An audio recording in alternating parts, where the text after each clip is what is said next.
Koneksi antar materi Modul 2.1 memenuhi kebutuhan belajar murid melalui pembelajaran berdiferensiasi oleh Niluh Sudewi SPD MPD, calon guru penggerak Kabupaten Karangasem, Bali. Sudahkah kita sebagai guru memperhatikan kebutuhan masing-masing murid di kelas? Apakah murid sudah merdeka belajar? Sesuai dengan filosofi pendidikan Ki Hajar Dewantara, pendidik itu hanya dapat menuntun tumbuh hidupnya kekuatan kodrat yang ada pada anak-anak. Pendidik menggunakan sistem Among untuk menuntun segala kekuatan kodrat anak tersebut. Untuk memenuhi semua kebutuhan murid, diperlukan strategi atau pendekatan, yaitu pembelajaran berdiferensiasi. Pembelajaran berdiferensiasi menurut Tomlinson adalah usaha untuk menyesuaikan pembelajaran di kelas untuk memenuhi kebutuhan belajar individu setiap murid.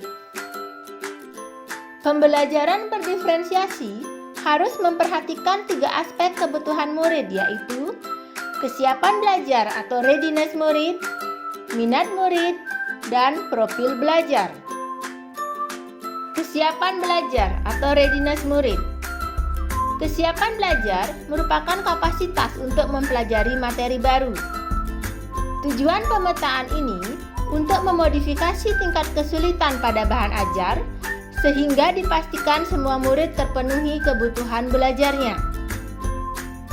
Pemetaan kedua yaitu minat murid.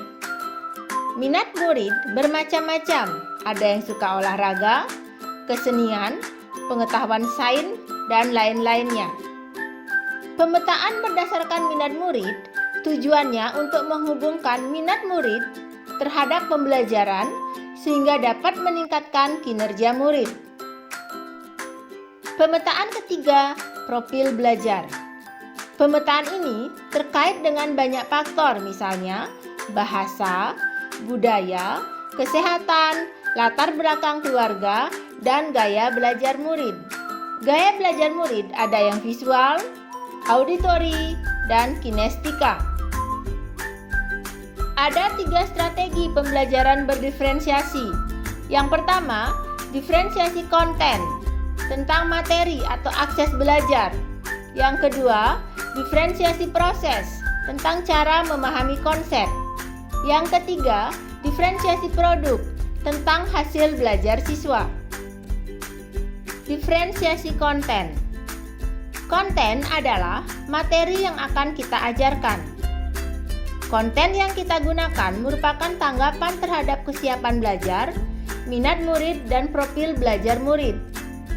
Tingkat kesiapan murid dapat kita lihat pada bagan equalizer dari Tomlinson berikut.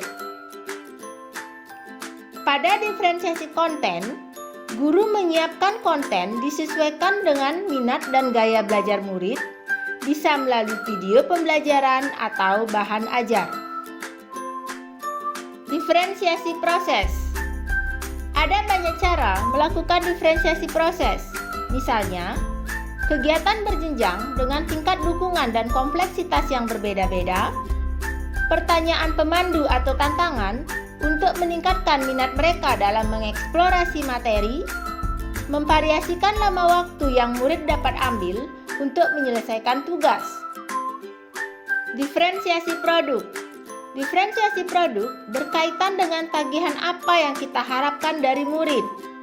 Produk bisa berupa rekaman video, tulisan, dan sebagainya. Kesimpulan, pembelajaran berdiferensiasi dapat memenuhi kebutuhan belajar murid karena: pertama, pembelajaran berdiferensiasi bersifat proaktif. Yang kedua, pembelajaran berdiferensiasi lebih bersifat kualitatif daripada kuantitatif. Yang ketiga, pembelajaran berdiferensiasi berakar pada penilaian. Yang keempat, pembelajaran berdiferensiasi menggunakan beberapa pendekatan terhadap konten, proses, dan produk. Yang kelima, pembelajaran berdiferensiasi berpusat kepada murid.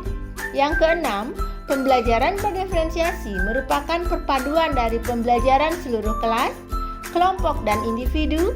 Yang ketujuh, pembelajaran berdiferensiasi bersifat organik dan dinamis.